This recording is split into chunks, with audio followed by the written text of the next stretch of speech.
بسم اللہ الرحمن الرحیم۔ لال شہباز قلندر۔ سندھ میں ہزاروں بزرگان دین، اولیاء اللہ اور صوفیاء کرام نے رشد و ہدایات اور فیوض و برکات کا سلسلہ جاری رکھا۔ انہی صوفیاء کرام میں حضرت لال شہباز قلندر رحمۃ اللہ علیہ کا نام چوٹی کے علماء کرام میں ہوتا ہے۔ پیارے دوستو، روایت میں آتا ہے کہ حضرت لال شہباز قلندر رحمۃ اللہ علیہ نے ظاہری علوم کی تکمیل کے بعد تصوف و معرفت کے علوم حاصل کرنے کے لیے مروان سے سبزوار کا سفر طے کیا اور وہاں سید ابراہیم ولی، جو کہ حضرت امام موسیٰ کاظم رحمۃ اللہ علیہ کی اولاد میں سے تھے، ان کی خدمت میں رہ کر آپ نے معرفت کے اعلیٰ منازل طے کیے۔ آپ رحمۃ اللہ علیہ کے مرشد نے آپ کی صلاحیتوں کو دیکھ کر خلافت کی دستار سے بھی نواز دیا۔ پیارے دوستو، اس کے بعد مختلف اولیاء کرام کے درگاہوں پر حاضری دی۔ آپ رحمۃ اللہ علیہ نے حج بیت اللہ کیا اور اس کے بعد آپ نے سندھ کے علاقوں کا رخ کیا۔ سندھ کا علاقہ حضرت لال شہباز قلندر کے لیے بالکل انجان تھا۔ آپ یہاں کی زبان اور ثقافت سے واقف نہیں تھے۔ سندھ تشریف لانے کے بعد ایک مقام پر آپ نے قیام کیا اور ایک دن عشاء کی نماز کے بعد ایک بڑا عجیب واقعہ پیش آیا۔ حضرت لال شہباز قلندر نے اپنے عقیدت مندوں کی موجودگی میں قلعہ کی جانب رخ کر کے فرمایا کہ بودلا، اب تم ہمارے پاس چلے آؤ۔ یہ سن کر آپ کے عقیدت مند بڑے حیران ہوئے کہ ہمارے ملک سے کس کو پکار رہے ہیں۔ پیارے دوستو، سکندر بودلا، جو کہ حاکم سیون کی قید میں تھا، کئی مہینے سے اسے دردناک سزائیں دی جا رہی تھی۔ ادھر آپ کی زبان مبارک سے یہ کلمات ادا ہوئے اور ادھر بودلا کا جسم اچانک زنجیروں سے آزاد ہو گیا۔ بودلا بڑی حیرانگی میں تھا کہ یکایک زندان کا دروازہ کھل گیا۔ بودلا کو اپنے مرشد کی آواز سنائی دے رہی تھی۔ بودلے نے بے اختیار نعرہ لگایا، میرا مرشد آ گیا۔ پیارو دوستو، تیزی سے اٹھا اور قید خانے سے باہر کی جانب جو ہے وہ دوڑنے لگا۔ آخر وہ میدان میں پہنچ گیا جہاں لال شہباز قلندر اور ان کے ساتھیوں نے قیام کیا ہوا تھا۔ بودلا سے مل کر حضرت لال شہباز قلندر نے اپنے مریدین کو بتایا کہ یہ تمہارا بھائی بودلا ہے۔ اسے حاکم سیون نے بہت تنگ کیا اور اس مظلوم کو ناحق طور پر جیل میں قید رکھا۔ انشاءاللہ حاکم بہت جلد عبرت ناک انجام کو پہنچے گا۔ پیارے دوستو، یہ اس وقت کی بات ہے جب سندھ میں لا قانونیت، ظلم و تشدد ہر طرف عام تھا۔ کوئی کسی کی فریاد نہیں سنتا تھا۔ اس وقت کا مقولہ آج بھی مشہور ہے، اندھیر نگری چوپٹ راج۔ لوگوں کو بے بس اور لاچار دیکھ کر ایک مجذوب جس کا نام سکندر بودلا تھا، وہ اکثر ایک نعرہ مستانہ لگایا کرتا تھا کہ میرا مرشد آنے والا ہے، ظلم کا زوال ختم ہونے والا ہے۔ سکندر بودلا سیستان کی پہاڑیوں میں عبادت اور ریاضت کرتا تھا۔ ایک رات سکندر بودلا نے خواب میں ایسی آواز سنی کہ ایک مرد قلندر آ رہا ہے جو تاریکی کو نور میں بدل دے گا۔ پھر اکثر ان بزرگ کی بات پر یہ کلمات جاری رہتے، میرا مرشد آ رہا ہے۔ پیارے دوستو، اس نعرے کو سن کر شہر کے لوگوں کے دلوں میں یہ دعا اٹھتی تھی کہ خدا کرے کہ ہمارا کوئی نجات دہندہ بڑی جلدی آ جائے، ہمیں راجہ کے ظلم سے بچا لے۔ مجذوب کی آواز ایسی کڑکدار تھی کہ راجہ کے گلے کے دیوار کو چیر کر اندر پہنچ جاتی تھی۔ رات کے اندھیرے اور سناٹے میں یہ پرسوز آواز جو ہے لوگوں کی نیندیں اڑا دیتی تھی۔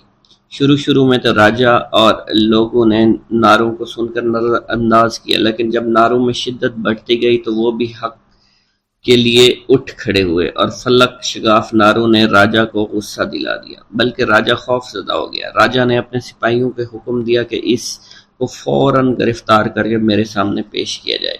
راجہ کے سامنے سکندر بودلا کو پیش کیا گیا تو تب بھی آپ کی زبان پر یہی الفاظ سے میرا مرشد آنے والا ہے اور ظلم کا زوال ہونے والا ہے۔ راجہ یہ سن کر غضبناک ہو گیا۔ اس نے سکندر بودلا کو قید کروا دیا، لیکن قید خانے میں اس کے فلک شگاف نعرے بالکل بند نہیں ہوئے۔ راجہ رات بھر عذاب کی آگ میں جلتا رہا۔ صبح ہوئی تو اس نے اپنے وزیروں کو طلب کیا۔ وزیروں نے کہا کہ اس آدمی کی زبان کاٹ دی جائے۔ راجہ نے حکم دیا سکندر بودلا پر کوڑوں کی بارش کی جائے، اور پھر بھی یہی کہا کرتا تھا کہ میرا مرشد آنے والا ہے اور ظلم کا زوال ہونے والا ہے۔ سکندر بودلہ پر بے انتہا تشدد کیا گیا۔ سکندر بودلہ بار بار بے ہوش ہو جاتا تھا۔ اتنا تشدد کسی دیوار پر کیا جاتا تو وہ بھی بلک اٹھتی۔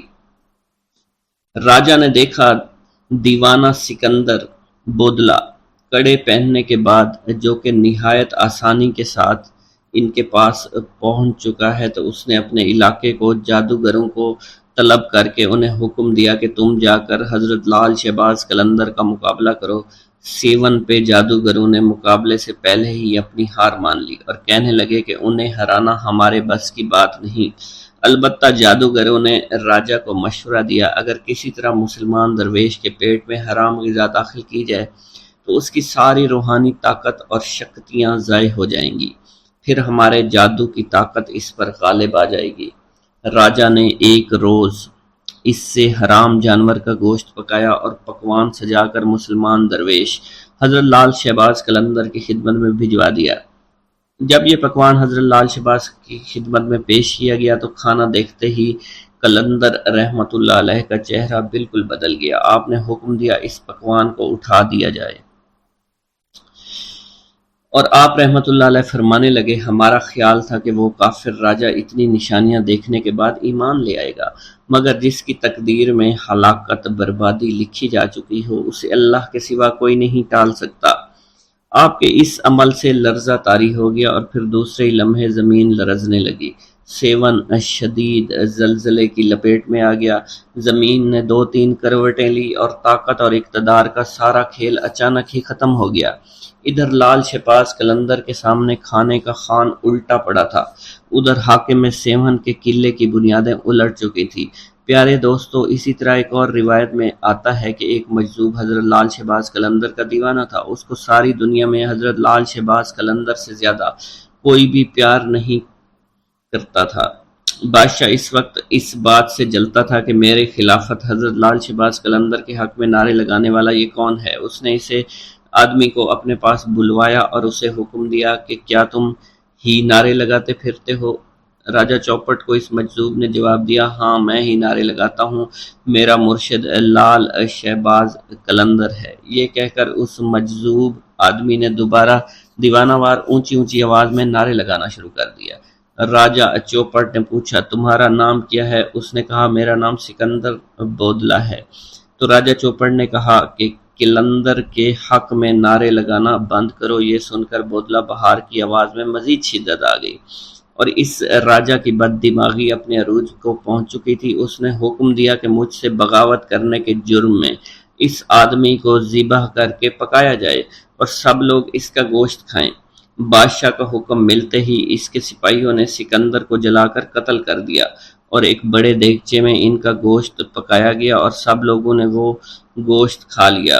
پیارے دوستو، ادھر لال شہباز قلندر رحمت اللہ علیہ دیوانہ وار دھمال ڈال رہے تھے۔ حضرت لال شہباز قلندر معمول کے مطابق بودلہ بہار پکار رہے تھے۔ انہوں نے جیسے ان کلمات کو پکارا تو مختلف روایت میں آتا ہے کہ جن جن لوگوں نے حضرت بودلہ کا گوشت کھایا تھا ان پر عجیب و غریب قہر طاری ہو گیا تھا۔ جو بوٹیاں وہ کھا چکے تھے ان کے منہ اور میدوں سے نکل کر لال شہباز قلندر کے پاس آ گئیں۔ ساری بوٹیاں جمع ہونا شروع ہو گئیں۔ جب بوٹیوں کے تمام اعضاء جمع ہو گئے تو ان اعضاء نے ایک جسم کی شکل اختیار کر لی اور اس جسم نے بھی دھمال ڈالنا شروع کر دی۔ تھوڑی دیر کے بعد وہ جسم دوبارہ ٹکڑے ٹکڑے ہو گیا۔ پیارے دوستو، یہ منظر دیکھ کر راجہ گھبرا گیا تو لال شہباز قلندر نے چوپٹ راجہ سے پوچھا تو نے میرے مرید کو شہید کیوں کیا؟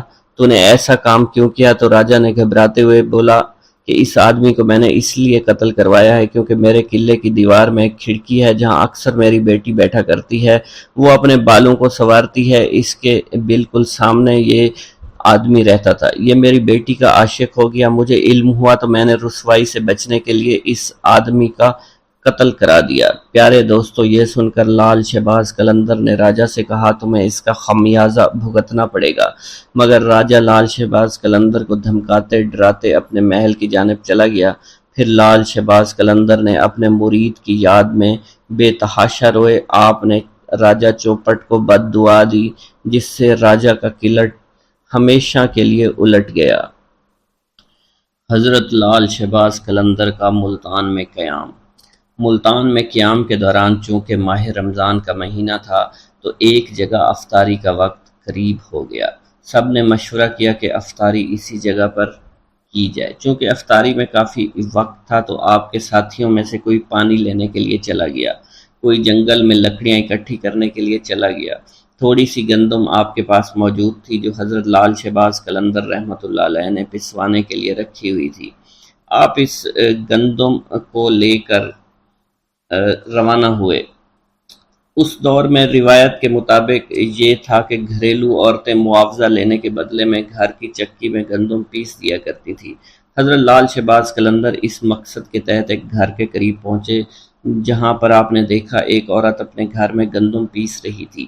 اس عورت نے جب لال شہباز قلندر کو دیکھا تو وہ آپ کے حسن و جمال پر مائل ہو گئی، آپ پر دیوانہ وار عاشق ہو گئی۔ حالانکہ وہ عورت شادی شدہ تھی مگر پھر بھی اس کی نیت میں فطور آ گیا۔ وہ وہاں سے اٹھی، دروازے پر آ کر آپ سے پوچھنے لگی، آپ کس مقصد کے تحت میرے دروازے پر کھڑے ہیں؟ آپ نے اپنی گندم اس عورت کے حوالے کر دی اور کہنے لگے کہ میں آپ سے یہ گندم پسوانا چاہتا ہوں۔ وہ عورت گندم لے کر اپنے صحن میں واپس آ گئی اور گندم پیسنے لگی، لیکن اس عورت کی نیت بہت خراب تھی۔ اس نے گندم پیستے وقت لال شہباز قلندر کی طرف دیکھنا شروع کیا اور مسکرا کر بار بار آپ کی طرف متوجہ ہونے لگی۔ پیارے دوستو، یہ دیکھ کر حضرت لال شہباز قلندر نے عورت کی طرف کوئی توجہ نہیں دی اور سر جھکا کر آپ کے اللہ تعالیٰ کے ذکر میں مشغول ہو گئے۔ عورت بدستور للچائی نظروں سے آپ کی جانب دیکھتی رہی۔ اس کے ضبط کا بندھن اب ٹوٹ چکا تھا۔ لال شہباز قلندر عورت کی اس بری نیت کو دیکھ کر اٹھے، گندم وہیں چھوڑ کر گھر سے باہر جانے لگے۔ وہ عورت چونکہ بدکار تھی فوراً ہی سمجھ گئی کہ یہ درویش اب ہاتھ سے نکلنے والا ہے، چنانچہ اس نے آگے بڑھ کر آپ کا دامن پکڑ لیا اور زبردستی کرتے ہوئے آپ سے کہنے لگی، اگر آپ نے میری بات نہ مانی تو میں شور مچا دوں گی اور الزام لگا دوں گی۔ حضرت لال شہباز قلندر رحمۃ اللہ علیہ نے اس عورت کو سمجھاتے ہوئے کہا کہ تم ایک شادی شدہ عورت ہو، تمہارے لیے اپنے شوہر کے علاوہ کسی غیر مرد کی طرف بری نگاہ سے دیکھنا بھی بالکل حرام ہے۔ میں اس وقت روزے سے ہوں، مجھے تنگ نہ کرو، مجھے گناہ کی طرف رغبت مت دلاؤ۔ پیارے دوستو، آپ اس عزم کے ساتھ اس عورت سے بات کر رہے تھے اور اسے گناہ سے بچنے کی تلقین فرما رہے تھے، لیکن اس عورت پر شیطان پوری طرح سے غالب تھا، ہوس میں بالکل اندھی ہو چکی تھی۔ اس نے جب دیکھا کہ آپ کسی طرح اس کے قابو میں نہیں آ رہے تو اس نے غصے میں آ کر چور چور کا شور مچانا شروع کر دیا۔ پیارے دوستو، عورت کا شور سن کر ارد گرد کے گھروں سے لوگ دوڑتے چلے آئے، مجمع لگ گیا، سب لوگ اس سے پوچھنے لگے، بی بی کیا ہوا؟ عورت نے انہیں سارا واقعہ بیان کر دیا۔ چنانچہ لوگ دونوں کو لے کر شہر کے قاضی کے پاس پہنچ گئے۔ وہاں قاضی نے عورت سے ساری صورتحال پوچھی تو عورت نے وہی بات بتائی جو اس نے اپنے محلے داروں کو بتائی تھی۔ قاضی حضرت لال شہباز قلندر کی طرف متوجہ ہوا تو اس نے آپ کی طرف دیکھا تو اس پر عجیب قسم کا رعب اور دبدبہ طاری ہو چکا تھا۔ اس نے محسوس کیا کہ یہ کوئی نیک انسان ہے۔ آپ کے چہرے سے شرافت ٹپک رہی تھی، اس لیے قاضی نے بڑے مؤدبانہ انداز سے کہا، اے آدمی، اس عورت نے تم پر بڑا ہی گھناؤنا الزام لگایا ہے، تم اس کے جواب میں کیا کہنا چاہتے ہو؟ یہ الزام ایسا ہے کہ سوائے گواہ پیش کرنے کے کوئی صورت نہیں آتی۔ تب حضرت لال شہباز قلندر رحمۃ اللہ علیہ نے بڑے اعتماد اور تسلی سے جواب دیا، اے قاضی، اللہ نقائص سے پاک ہے اور اللہ ہی کی ذات ہے، کسی کے عیب کو ظاہر کرنا کوئی اچھی بات نہیں۔ اگر اس بات پر اصرار کرتے ہیں کہ میں اپنی صفائی میں گواہی پیش کروں تو میرا گواہ اس عورت کا شیرخوار بچہ ہے جو اس وقت جھولے میں لیٹا ہوا ہے اور وہاں پر سب کچھ دیکھ رہا تھا۔ تمام لوگ آپ کی یہ بات سن کر حیران ہوئے۔ قاضی کہنے لگے کہ یہ کیسے ممکن ہے، ایک شیرخوار بچہ گواہی دے گا؟ یہ تو ابھی بول بھی نہیں سکتا۔ آپ قاضی کی بات سن کر فرمانے لگے، جہاں تک اس بچے کے کلام کی بات ہے تو اس بچے سے وہی کلام کرائے گا جس نے بچپن میں حضرت عیسیٰ علیہ السلام سے کلام کرایا تھا۔ پیارے دوستو، قاضی آپ رحمۃ اللہ علیہ کا یہ جواب سن کر ہکا بکا رہ گیا۔ تمام حاضرین بھی ساری کارروائی دیکھ رہے تھے، وہ بھی حیران تھے۔ اب قاضی نے بچے کے باپ کو حکم دیا کہ وہ بچہ لے کر اس کے سامنے آئے۔ چنانچہ لال شہباز قلندر نے بچے کو دیکھ کر اس سے مخاطب کرتے ہوئے کہا اور فرمانے لگے، اے معصوم بچے، وہ ذات باری تعالیٰ جس نے حضرت عیسیٰ علیہ السلام کو کلام کرنے کی قوت عطا فرمائی تھی، تم اس وحدہ لا شریک کو حاضر و ناظر جان کر گواہی دو کہ جس وقت میں تمہارے گھر میں موجود تھا تو تم نے اس وقت اپنی آنکھوں سے کیا دیکھا تھا اور ہمارے درمیان کیا گفتگو ہوئی تھی۔ پیارے دوستو، اللہ کی قدرت کاملہ اور لال شہباز قلندر کی کرامت ملاحظہ فرمائیے کہ وہ شیر خوار بچہ اپنے باپ کی گود میں سے بولا، اس نے جو کہا اور جو کچھ بھی کیا ہے یہ نیک آدمی کہہ رہا ہے بالکل سچ ہے، اور یہ میری ماں جھوٹ بول رہی ہے، میری ماں جھوٹی ہے، اصل خطا کار میری ماں ہے۔ اس نے بری نیت سے اس شخص کے دامن کو کھینچا تھا۔ پیارے دوستو، بچے کے منہ سے یہ الفاظ سننے تھے کہ وہاں موجود تمام لوگوں پر ایک دم سے لرزہ طاری ہو گیا۔ وہ حیران اور پریشان حیرانی کے سمندر میں بالکل گم ہو چکے تھے۔ قاضی صاحب بھی اس سب واقعہ سے بہت حیران اور پریشان ہو گئے۔ یہ دیکھ کر قاضی اپنی جگہ سے اٹھا اور لال شہباز قلندر کے ہاتھوں کو بوسہ دے دیا۔ قاضی نے آپ کو اپنے ساتھ بٹھایا۔ پیارے دوستو، اب اس عورت کی آنکھوں سے برائی کی پٹی اٹھ چکی تھی اور وہ بھی اپنے گناہوں پر بڑی شرمندہ تھی، اس لیے عورت نے آپ سے معافی مانگ لی اور آئندہ گناہوں سے بچنے کے لیے توبہ کر لی۔ پیارے دوستو، ایک بار درویشوں کا ایک قافلہ سفر کرتا ہوا ایک جنگل میں پہنچا۔ جنگل کے ساتھ ایک وسیع و عریض میدان تھا، تاہم اس میدان کے کچھ فاصلے پر چھوٹے چھوٹے مکانات موجود تھے۔ البتہ اس میدان کے عین بیچوں بیچ ایک بوڑھا درخت بھی موجود تھا جو گھنا تھا اور اس کی شاخ دور دور تک پھیلی ہوئی تھی۔ درویشوں کا یہ قافلہ صحرا میں لمبا سفر طے کرتا ہوا یہاں پہنچا تھا۔ قافلے کے سردار نے انتہائی عاجزی سے اپنے عقیدت مندوں سے کہا، ٹھہر جاؤ، ہماری منزل آ گئی ہے، ہمیں یہیں ٹھہرنا ہے۔ عقیدت مندوں کے قدم یوں ساکت ہو گئے جیسے کبھی متحرک ہی نہیں تھے۔ ایک مرید خاص نے اپنے رہنما سے پوچھا، یا حضرت، ہمارا قیام اس میدان میں کس جگہ پر ہوگا؟ تو ان کے سردار نے کہا کہ وہ سامنے جو گھنا سایہ دار درخت نظر آ رہا ہے اس کے نیچے ہم قیام فرمائیں گے اور اللہ کی عبادت اور ریاضت کریں گے۔ قافلے کے پیشوا نے ایک لمبی دعا کی اور رب تعالیٰ سے التجا کی کہ وہ دنیا اور آخرت کی بھلائی عطا فرمائے۔ پیارے دوستو، ابھی دعا سے فراغت نہیں ہوئی تھی کہ درخت کے نیچے مقیم مردان خدا نے دیکھا لوگوں کی ایک معقول تعداد دھیرے دھیرے ان مکانوں کی طرف بڑھ رہی تھی، کچھ فاصلے پر جو موجود تھے، اور پھر جو رات اپنے جوبن پر آئی اور مکانات سے ناچ گانے کی آوازیں آنے لگیں۔ یہ آوازیں خاص طور پر ان مکان کے اوپر کے منزلوں سے آتی تھیں۔ مریدین نے بڑی حیرانگی سے ایک دوسرے کی طرف دیکھا کیونکہ یہ آوازیں عبادت کی آوازوں سے مختلف تھیں اور ان کی عبادت میں مخل ہو رہی تھی۔ جب انہوں نے اپنے مرشد کو انتہائی سکون و اطمینان کے ساتھ عبادت میں مشغول دیکھا تو تمام عقیدت مندوں نے اس ہنگامے کے باوجود اپنی ریاضت اور عبادت جاری رکھی، مگر ان کے دل میں پریشانی ضرور تھی۔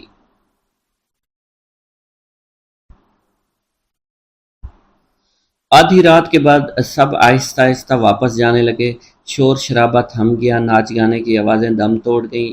یوں رات تمام عقیدت مندوں نے نماز فجر انتہائی سکون اور اطمینان کے ساتھ ادا کی اور اللہ تعالیٰ سے التجا کی، اے رب کائنات، مکانوں کے رہنے والے بھٹکے ہوئے لوگ محسوس ہوتے ہیں اور انہیں ہدایت کی راہ سے آشنا کر دے، ہمیں ذکر و فکر کے دوران سکون و اطمینان عطا کر، بے شک تو ہر چیز پر قدرت رکھتا ہے اور جسے چاہے ہدایت دے، فیض یاب کرنا تیرا ہی کام ہے اور تیری مرضی اور تیری منشا کے بغیر کسی کو ہدایت مل ہی نہیں سکتی۔ پیارے دوستو، جب سورج نے اپنی حرارت سے زمین کو گرمانا شروع کیا تو ان مکانوں کے مکین باہر نکلنا شروع ہوئے۔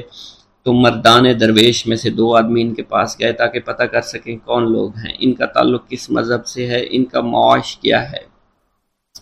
معلوم ہوا کہ وہاں پر زیادہ تر ہندوؤں کی تعداد تھی، جن میں کثیر تعداد بازاری عورتوں کی تھی جن کا ذریعہ معاش ناچ گانا بدکاری تھا۔ وہاں رات ہوتے ہی ادھر ادھر کے عیاش پسند لوگ آ جاتے، گناہوں بدکاریوں کا بازار گرم کرتے اور صبح تک جیبیں خالی کر کے گھروں کو لوٹ جاتے، اور یہ صورتحال کئی سالوں سے جاری تھی۔ بازاری عورتوں کی سرپرستی وہاں کے بدگماش ہندو کیا کرتے تھے اور باقاعدہ طے شدہ بھتہ بھی وصول کرتے۔ ان تمام صورتحال کا علم ان مسلمانوں کو ہو گیا جو انتہائی قلیل کردار میں وہاں رہتے تھے، لیکن وہ اس بارے میں کچھ نہیں کر سکتے تھے۔ وہاں کے رہائشی مسلمانوں کو جب اللہ کے ولی کی آمد کا علم ہوا، وہ دوڑے چلے آئے ان کے ڈیرے پر اور ان سے مؤدبانہ درخواست کی، ہم لوگ ان بازاری عورتوں اور ان کے سرپرست ہندوؤں سے بہت تنگ ہیں، ہمارے پاس اتنے وسائل نہیں، ہم یہاں سے چلے جائیں، اگر ہمارا بس چلے تو ہم ایک لمحے کے لیے یہاں نہیں ٹھہریں گے، مگر ہماری تنگ دستی اور ہماری مجبوریاں ہمارے آڑے آ رہی ہیں۔ آپ لوگوں کو ہمارا مشورہ ہے کہ آپ یہاں سے کسی اور جگہ چلے جائیں، کیونکہ یہ جگہ آپ جیسے خدا پرست لوگوں کے قابل نہیں ہے، اور آپ کی کوئی مجبوری بھی نہیں ہے، اور نہ ہی آپ کے آبائی مکانات یہاں موجود ہیں۔ آپ کو جہاں بھی چاہیں آپ ڈیرہ ڈال سکتے ہیں، آپ یہاں پر عبادت ریاضت پرسکون طور پر کبھی نہیں کر سکیں گے۔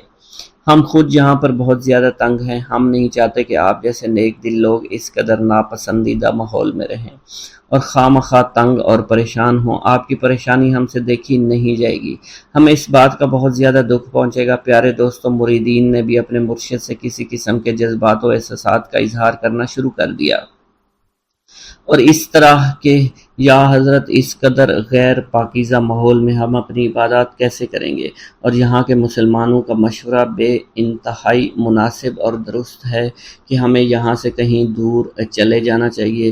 یہ مشورہ سننے کے بعد مریدین نے کہا کہ مرشد کے چہرے پر جلال اور آنکھوں میں ایک اندھی چمک پیدا ہو گئی۔ انہوں نے پہلے تو اللہ اکبر کا نعرہ لگا، پھر کلمہ استغفار پڑھا، اس کے بعد اپنے عقیدت مندوں سے فرمایا، تم لوگ یہ مت سمجھو کہ ہم یہاں پر عارضی طور پر قیام کرنے کے لیے آئے ہیں، ہم یہاں پر بڑا لمبا عرصہ قیام کریں گے۔ تم لوگ بخوبی جانتے ہو کہ جہاں اندھیرا ہوتا ہے چراغ اور شمع کی ضرورت وہیں پڑتی ہے، اور مسلمان تو شمع کی مانند ہوتے ہیں، ان کی حیثیت چراغ کی طرح ہوتی ہے، اور جہاں اندھیرا نظر آتا ہے وہاں اجالا کرنے کے لیے پہنچ جاتے ہیں۔ ان بھٹکے ہوئے لوگوں کو خدا کی راہ پر لانا ہمارا اولین فرض ہے۔ ہم یہاں کے لوگوں کو ناپاکی سے دور کر کے دم لیں گے، بگڑے ہوئے مردوں عورتوں کی اصلاح کریں گے، اللہ تعالیٰ کی مدد سے اس علاقے کی تمام تر گمراہی کو دور کریں گے۔ وہ دن ضرور آئے گا جب یہاں پاکیزگی کی خوشبو چاروں طرف پھیل جائے گی، وحدانیت کا نور پھیلے گا اور تمام قسم کی خرافات کا قلع کما ہو جائے گا۔ پیارے دوستو، آپ کے بتاتے چلیں کہ ان مرشد کا نام حضرت لال شہباز قلندر تھا، اور وہ سندھ کی دھرتی پر تشریف لائے تھے، اور انہوں نے سندھ کی دھرتی کو تمام برائیوں سے پاک کیا اور اللہ تعالیٰ کی وحدانیت کا نور ہر جگہ پھیلا دیا۔ ناظرین کرام، ایک دفعہ حضرت لال شہباز قلندر رحمۃ اللہ علیہ کہیں تشریف لے کے جا رہے تھے کہ اچانک آپ کو راستے میں ایک بندر والا مداری دکھائی دیا جو کہ کھیل تماشے دکھا رہا تھا۔ حضرت لال شہباز قلندر رحمۃ اللہ علیہ اس کے قریب گئے اور اس سے پوچھا، تم کون ہو؟ کہنے لگا، میں قلندر ہوں۔ اس دور میں تماشا دکھانے والے کو قلندر کہا جاتا تھا۔ اس نے آپ سے بے ساختہ کہہ دیا کہ آپ کون ہیں؟ تو آپ نے بھی مسکرا کر کہا کہ میں بھی قلندر ہوں۔ حضرت لال شہباز قلندر رحمۃ اللہ علیہ مسکرا دیے۔ وہ مداری والا آپ کو مسکراتا دیکھ کر بڑا حیران ہوا کہ آپ اس کی بات سن کر کیوں مسکرائے ہیں۔ وہ آپ سے پوچھ بیٹھا، آپ کون ہیں؟ تو سرکار حضرت لال شہباز قلندر نے فرمایا کہ میں بھی قلندر ہوں۔ وہ مداری کا تماشا دکھانے والا حیران ہوا اور کہنے لگا، آپ کے پاس نہ ریچھ ہے، نہ بندر ہے، نہ ڈگڈگی ہے، آپ کیسے تماشا دکھاتے ہیں؟ لال شہباز قلندر نے فرمایا، پہلے تم تماشا دکھاؤ، اس کے بعد ہم تماشا دکھائیں گے۔ آپ کا یہ فرمان سن کر ریچھ والے نے ڈگڈگی اٹھائی اور بجانے لگا۔ اس کی ڈگڈگی کی آواز سن کر بندریا یا اس کا ریچھ ناچنے لگا۔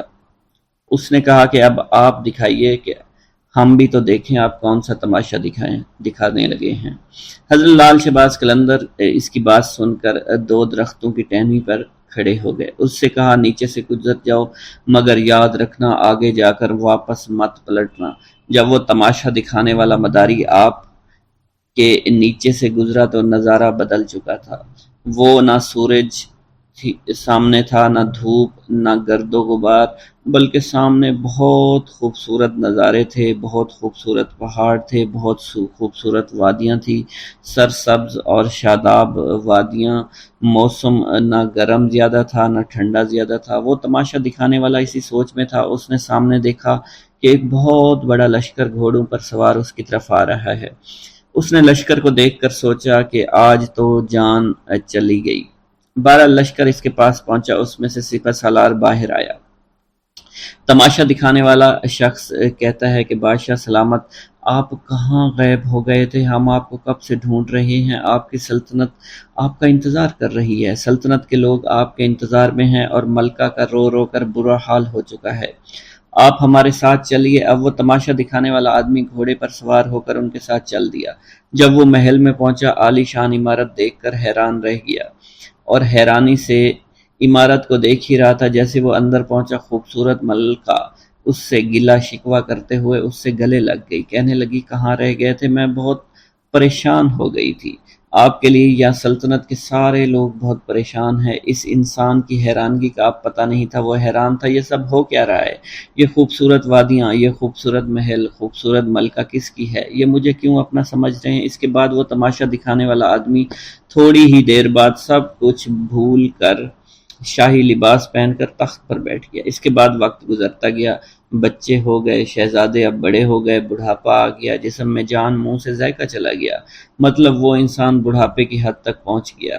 ایک دن وہی شخص اپنی سلطنت میں دریا کے کنارے بیٹھا سوچ رہا تھا کہ میرے ساتھ کیا ہوا تھا۔ اسی جستجو میں وہ شخص وہاں پہنچا جہاں کہ درخت یا اس کی ٹہنی کے پاس سے وہ گزرا تھا۔ اس نے دیکھا کہ وہ درخت آج بھی وہاں موجود ہے۔ اس کو خیال آیا، چلو دیکھتے ہیں اس کے باہر کیا ہے اور میرے ساتھ آخر ہوا کیا تھا۔ وہ انسان ان درختوں کے نیچے سے جیسے ہی گزرا، وہ سارے کا سارا ماحول پھر سے بدل گیا۔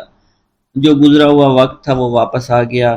حضرت لال شہباز قلندر وہاں موجود تھے اور اس کی حالت جو بڑھاپے کی تھی وہ واپس بدل گئی، اور وہ سلطنت، وہ مہارانی، وہ شہزادے سب کے سب پیچھے چھوٹ گئے اور وہ واپس وہیں پر اپنے ریچھ کے پاس پہنچ گئے۔ حضرت لال شہباز قلندر رحمۃ اللہ علیہ اس وقت وہاں موجود تھے۔ وہ ڈگڈگی، وہ گرد و غبار۔ حضرت لال شہباز قلندر کھڑے ہوئے تھے۔ مداری کو اب ایسا لگا کہ وہ ایک خواب دیکھ رہا تھا، لیکن اس کے ساتھ جو بھی ہوا وہ ایک حقیقت تھی۔ وہ حیران تھا، یہ سب کیا ہوا ہے؟ اس شخص نے جیسے ہی لال شہباز قلندر کو دیکھا تو ان سے پوچھنے لگا، میری سلطنت، میری رانی، میرے شہزادے کہاں چلے گئے؟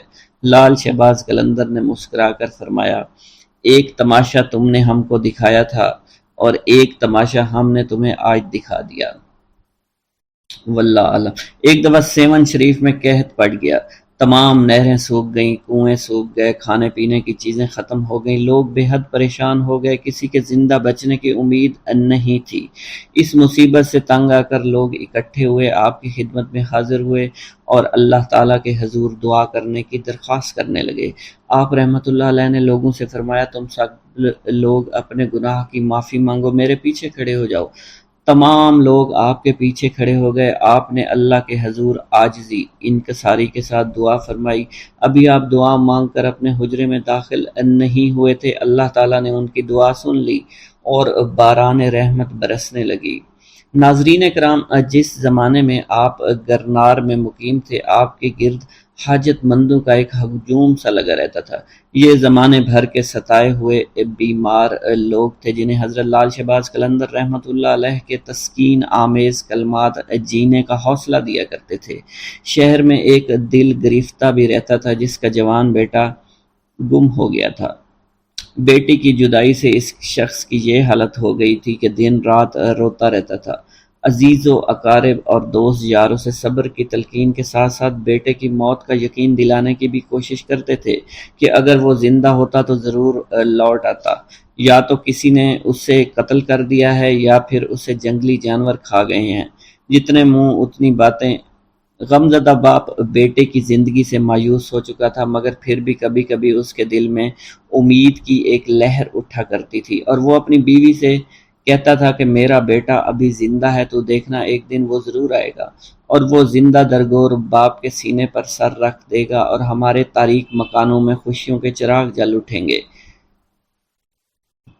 وہ خاتون کیا جواب دیتی؟ اس کی حالت اس کے شوہر سے بھی بدتر تھی، بس خاموش نظروں سے اپنے شریک حیات کی طرف دیکھتی رہتی، آنسو بہانے لگتی اور ہمیشہ روتی رہتی تھی۔ ایک دن دوست کے کہنے پر یہ شخص حضرت لال شہباز قلندر رحمۃ اللہ علیہ کی خدمت میں حاضر ہوا اور سارا قصہ بیان کیا۔ آپ رحمۃ اللہ علیہ نے فرمایا کہ تیرے دل کی گواہی سچی ہے، تیرا بیٹا زندہ ہے۔ آپ نے فرمایا اس کو جا کر لانا پڑے گا۔ اگلے دن آپ غم زدہ باپ کے ساتھ سفر پر روانہ ہوئے۔ طویل سفر کے بعد ایک جنگل میں پہنچے، ایک جھونپڑی دیکھی۔ لال شہباز قلندر آدمی کو باہر کھڑا کر کے خود جھونپڑی میں داخل ہو گئے۔ کچھ درویش بیٹھے تھے۔ آپ نے ایک نوجوان درویش کو مخاطب کرتے ہوئے کہا، تم خود کتنے سکون سے بیٹھے ہوئے ہو اور آپ کے والدین آپ کے فراق میں مرے جا رہے ہیں۔ آپ اس نوجوان کو لے کر جھونپڑی سے باہر آئے، باہر آ کر اس کے باپ سے اس کی ملاقات کروائی۔ والدین بہت خوش ہوئے۔ ماں باپ کی اجازت سے وہ نوجوان حضرت لال شہباز قلندر کی خدمت میں مشغول ہو گیا اور ایک دن ولایت پر فائز ہو گیا۔ ناظرین کرام، جب آپ سیون شریف میں تشریف لائے تو آپ کے گلے میں مستقل طور پر پتھر کا ایک وزنی گلوبند پڑا رہتا تھا۔ ایک چھوٹے چھوٹے خوبصورت تراشے ہوئے قیمتی پتھر لگے۔ آپ کی ایک خاص عادت یہ بھی تھی کہ آپ راستہ چلتے وقت ہمیشہ اپنے سر کو جھکائے ہوئے رکھتے تھے۔ کسی مجلس میں تشریف فرما ہوتے تو گردن خم کیے رہتے تھے۔ روایتوں میں یہ بھی آتا ہے کانوگن نامی محلے کے قریب ایک گلی میں اکثر دین کی تبلیغ کے لیے آپ بیٹھا کرتے تھے۔ اسی محلے میں ایک مشہور ہندو خاندان تھا جن کی عورتیں پردے کی سخت پابندی کیا کرتی تھی، مگر اس خاندان کے ہاں آپ کی بے حد مقبولیت تھی اور آپ کی عقیدت مندی تھی۔ آپ جس بھی گلی میں آ کر بیٹھتے تو ایک عورت اپنے بال کھول کر کھڑکی میں کھڑی ہو جاتی اور گھنٹوں آپ کو دیکھتی رہتی، اسلام کی تبلیغ کی باتیں سنتی رہتی تھی۔ اس عورت کی دلی خواہش تھی کہ کسی طرح حضرت لال شہباز قلندر رحمۃ اللہ علیہ کے چہرے مبارک کا دیدار کر لے، مگر چونکہ آپ ہمیشہ اپنے سر کو جھکا کر بیٹھے رہتے تھے، اس لیے وہ عورت آپ کے چہرے مبارک کا دیدار کرنے میں کامیاب نہیں ہو سکی۔ ایک دن اس ہندو عورت نے وحشت کے عالم میں بالکنی سے نیچے چھلانگ لگا دی۔ لال شہباز قلندر کے قدموں میں گری۔ اونچائی سے گرنے کے سبب وہ ہندو عورت شدید زخمی ہو گئی تھی، پس اس نے اسی وقت ایک نظر آپ کے چہرہ مبارک پر ڈالی اور فوت ہو گئی۔ جب محلے والوں نے دیکھا تو ایک ہنگامہ کھڑا ہو گیا۔ اس کے بعد مرنے والی عورت کے رشتہ دار اسے اٹھانے کے لیے اور آپ سے کہا کہ اجازت دیجیے اس بد نصیب عورت کو لے جائیں اور آخری رسومات ادا کریں۔ خاندان کے لوگوں نے آپ سے اجازت یوں چاہی تھی کیونکہ عورت کے مرنے کے بعد بے پردگی کے خیال سے لال شہباز قلندر رحمۃ اللہ علیہ نے اپنی چادر اس کے جسم پر ڈال دی تھی۔ اب یہ بات پہلے سے ہی اس ہندو خاندان میں مشہور ہو چکی تھی اور آپ کا چہرہ مبارک وہ خاتون دیکھنا چاہتی تھی اور یہ خبر جنگل میں آگ کی طرح پھیلی ہوئی تھی۔ جب لوگوں نے آپ سے پوچھا تو آپ نے بے ساختہ فرمایا کہ مجھ سے کیا چاہتے ہو؟ یہ تمہاری امانت ہے، جہاں چاہو اسے لے جاؤ۔ اب رشتہ داروں نے زمین سے لاش کو اٹھانے کی کوشش کی، مگر وہ لاش ان لوگوں سے اٹھ نہیں سکی۔ لاش بے حد وزنی تھی، جس کے بعد 15 سے 20 افراد نے لاش کو اٹھانے کے لیے زور لگانا شروع کر دیا، مگر لاش تو زمین سے جیسے چپک گئی تھی۔ حضرت لال شہباز قلندر نے جب ان لوگوں کی پریشانی دیکھی تو لاش کے پاس آ کر فرمایا، اگر تم شہر کے تمام لوگوں کو بھی جمع کر کے لے آؤ تب بھی یہ لاش نہیں اٹھ پائے گی۔ اس عورت کے رشتہ داروں نے یہ سنا تو دنگ رہ گئے۔ پھر ان میں سے ایک نے پوچھا، آخر اس عورت سے کیا گناہ سرزد ہو گیا؟ اسے حضور معاف فرما دیں تاکہ اسے یہاں سے لے جا سکیں۔ آپ نے جلال کے عالم میں فرمایا، بات ثواب اور گناہ کی نہیں ہے، بات صرف اتنی ہے کہ عورت کے جسم میں جلنا نہیں ہے، یعنی تم لوگ اس کے جسم کو جلا نہیں سکتے۔ ایک نہایت عجیب اور غریب صورتحال پیدا ہو گئی تھی۔ پوچھا، پھر ہم کیا کریں؟ جس پر حضرت لال شہباز قلندر نے سکوت آمیز لہجے میں فرمایا، وعدہ کرو تم سب اسے دفن کرو گے تو یہ لاش اٹھ جائے گی۔ ہندوؤں نے وعدہ کیا، جس کے بعد اس عورت کی ارتھی اٹھنے کی بجائے جنازہ اٹھا۔ اس عورت کو مسلمان طریقے سے دفن کیا گیا۔ اس عورت کی قبر سیون شریف میں آج بھی موجود ہے، جسے ہندو مہذب دنیا کے لوگ دور دور سے دیکھنے آتے ہیں۔ آج بھی سیون میں آتے ہیں اور اس کے موقع پر جو مہندی اٹھتی ہے اس عورت کی قبر سے اٹھائی جاتی ہے اور مختلف علاقوں سے گزرتی ہوئی حضرت لال شہباز قلندر رحمۃ اللہ علیہ کی درگاہ پر آتی ہے۔ حضرت لال شہباز قلندر کے نام سے دولت پانے والی بزرگ ہستی کا نام ان کے والد ماجد نے سید عثمان رکھا تھا، مگر بعد میں انہوں نے لال شہباز قلندر رحمۃ اللہ علیہ کے نام سے اس دنیا میں شہرت پائی۔ آپ کی ولادت آذربائیجان کے گاؤں عمر بند میں ہوئی۔ آپ کا سلسلہ نسب حضرت امام جعفر صادق رضی اللہ تعالیٰ عنہ سے جا ملتا ہے۔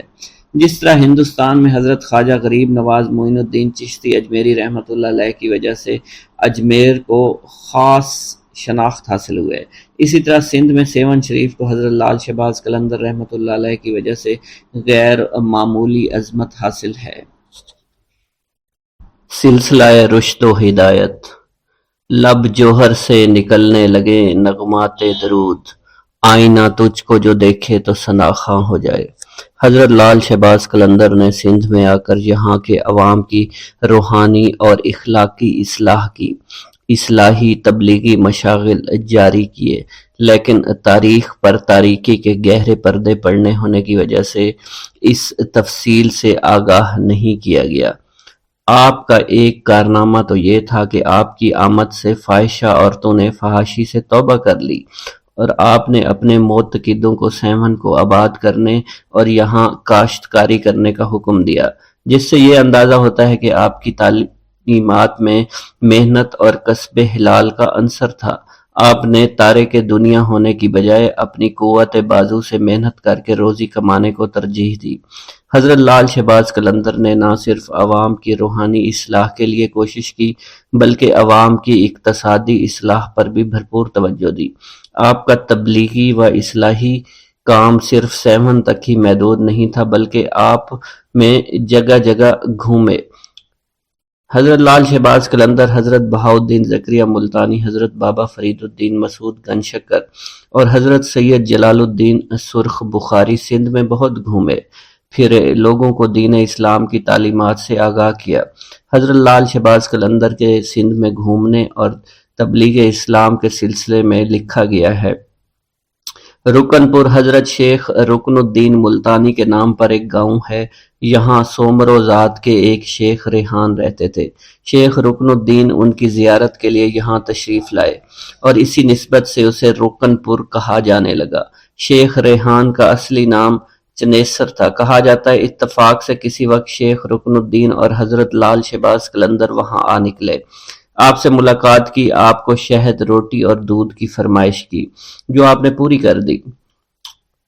حضرت لال شہباز قلندر شیخ ریحان کے فرزند شیخ دودو کی شہادت کے بعد فاتحہ خوانی کے لیے بھی گئے تھے۔ اگر یہ دونوں روایتیں درست ہیں، لال شہباز قلندر شیخ ریحان سے ملے تھے اور گئے تھے، تو یہ صحیح نہیں کہ شیخ رکن الدین ملتانی کی بھی شیخ ریحان سے ملاقات ہوئی تھی، کیونکہ شیخ رکن الدین حضرت بہاؤالدین زکریا کے پوتے تھے اور حضرت لال شہباز قلندر کے بہت بعد پیدا ہوئے تھے۔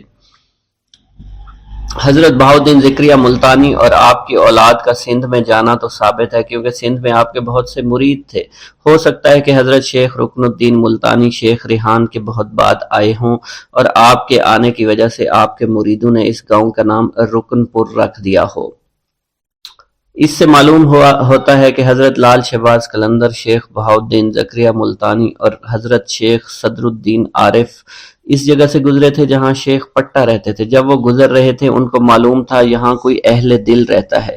اس کے بعد وہ ان سے ملے۔ حضرت شیخ پٹا صدق اور یقین سے حضرت شیخ بہاؤالدین زکریا کے مرید ہوئے۔ واضح ہوتا ہے کہ حضرت لال شہباز قلندر نے حضرت شیخ بہاؤالدین زکریا ملتانی اور ان کے فرزند شیخ صدر الدین عارف کے ساتھ سندھ کا تبلیغی دورہ کیا تھا۔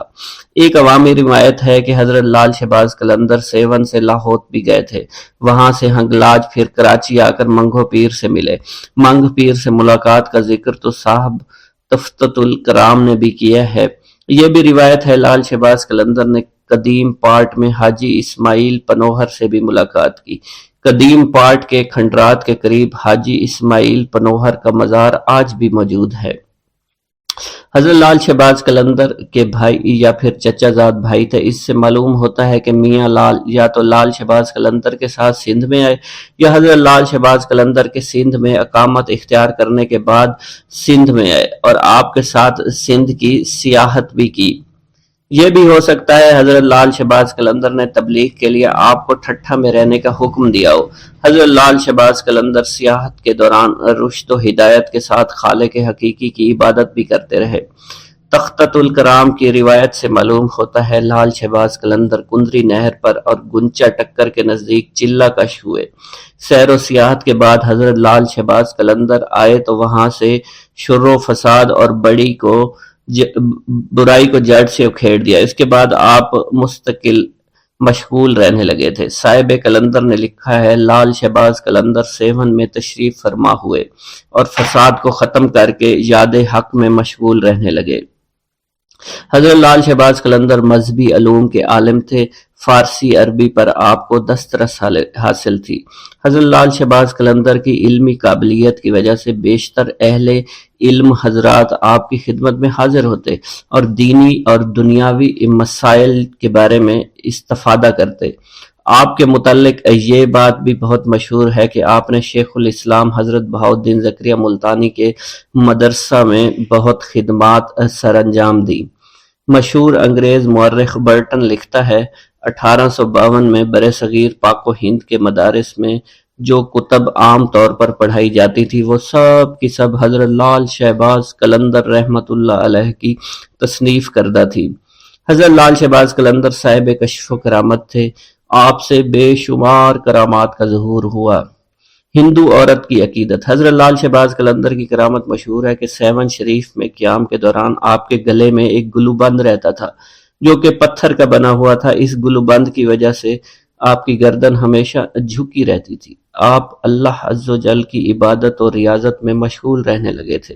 اسی حالت میں اکثر آپ محلہ نوگا کے نزدیک ایک گلی میں جا کر بیٹھ جایا کرتے تھے۔ کانوگا ہندوؤں کا ایک مشہور خاندان تھا۔ یہ لوگ پردہ کی سخت پابندی کیا کرتے تھے۔ ان کی عورتوں کو اگر کہیں جانا ہوتا تو وہ ڈولی میں بیٹھ کر جایا کرتی تھی۔ حضرت لال شہباز قلندر جب اس گلی میں آ کر بیٹھتے تو وہ اس محلے کی ایک عورت چھپ کر کھڑکی سے آپ کو دیکھا کرتی تھی۔ آپ نے کبھی بھی اس عورت کی طرف نظر اٹھا کر نہیں دیکھا۔ چونکہ آپ کے گلے میں گلو بند رہتا تھا اس لیے آپ اپنا چہرہ اٹھا کر کسی طرف نہیں دیکھا کرتے تھے۔ ایسی حالت میں وہ عورت بھی آپ کے چہرے کی زیارت نہیں کر سکتی تھی۔ یہ سلسلہ کافی عرصہ تک چلتا رہا۔ وہ عورت آپ کے دیدار پر قادر نہ آ سکی۔ آخر ایک دن اس قدر بےتاب ہوئی، کھڑکی سے چھلانگ لگا دی، آپ کے قدموں میں آ کر گر پڑی۔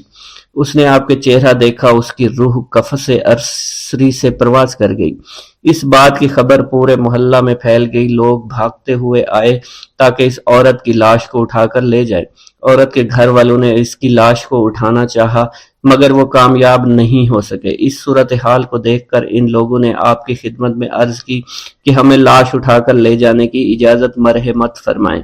حضرت لال شہباز قلندر نے فرمایا اگر تم سچے دل سے نیت کے ساتھ اس کو اٹھاؤ، تم اس کو جلانے کی بجائے دفن کرو تو پھر تمہیں اس کو اٹھانے کی اجازت دوں گا، ورنہ نہیں۔ ان لوگوں نے آپ سے وعدہ کیا وہ عورت کو دفن کریں گے۔ چنانچہ اب انہوں نے لاش کو اٹھانا چاہا تو وہ اٹھائی گئی۔ پھر انہوں نے اسے اسلامی اصولوں کے مطابق اسی محلہ میں بڑے دروازے کے نزدیک دفن کر دیا۔ اب بھی اس کا مزار وہاں موجود ہے اور حضرت لال شہباز قلندر کا عرس مبارک ہوتا ہے تو وہاں آپ کی مہندی اٹھائی جاتی ہے اور بڑی دھوم دھام سے اس کو لے کر آپ کی درگاہ شریف پر لایا جاتا ہے۔